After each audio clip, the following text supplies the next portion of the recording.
لأول مرة بعينيا أشوف الدنيا حواليا عتمة وضلمة وسودة مش شايف، وعايز أبص حواليا لقيتني يما مش شايف، وحاسس بس بجراحك وآلامك وأوجاعك، وعينيا لقيتها بتدمع وبتجمع يما كل أيامك، سنين عمري وأحلامي وأحلامك.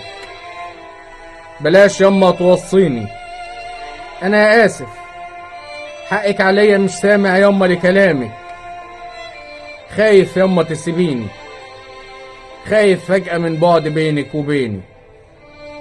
وساعتها القلب كان موجوع، وسنين العمر في عينيا دايرة رجوع. فسامحيني، خايف يما من بعدك، وانا لسه محتاجلك، ومشبعتش ولا هشبع لا من عطفك ولا حضنك، ولا حطت راسي يما وانا نايم على صدرك.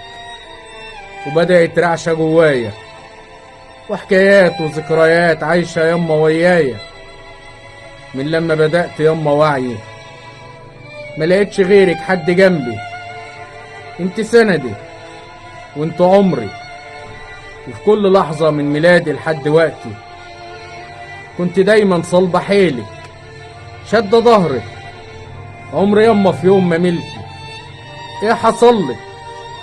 لأول مرة اشوف امي بتتوجع، وألمها جوايا انا بيوجع، وشارخ كل اركاني، مزلزلني ومزلزل كل وجداني، وفي عز وجعها فاكراني بتدعي ليا ولاخواتي ولولادي، وبتقول لي ربنا يكرمك فيهم ويرضيك يا ابني ويرضيهم، وتعيش العمر حواليهم، وتشوف في الدنيا عزوتهم وتفرح بيهم.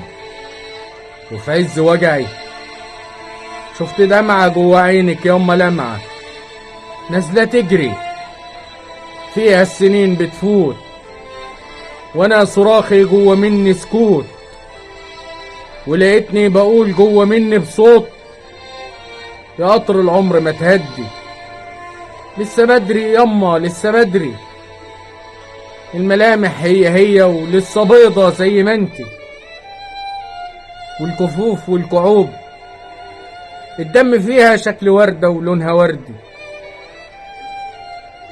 أمي يا ست الكل يا طيبة، يا راضية وصبرة ومؤمنة، أمي يا كل الخير يا أجمل ندى، يا كل معاني الطيبة وكل معاني الرضا. لسه بدري، اوعي تمشي، لسه محتاج لك يا أمي.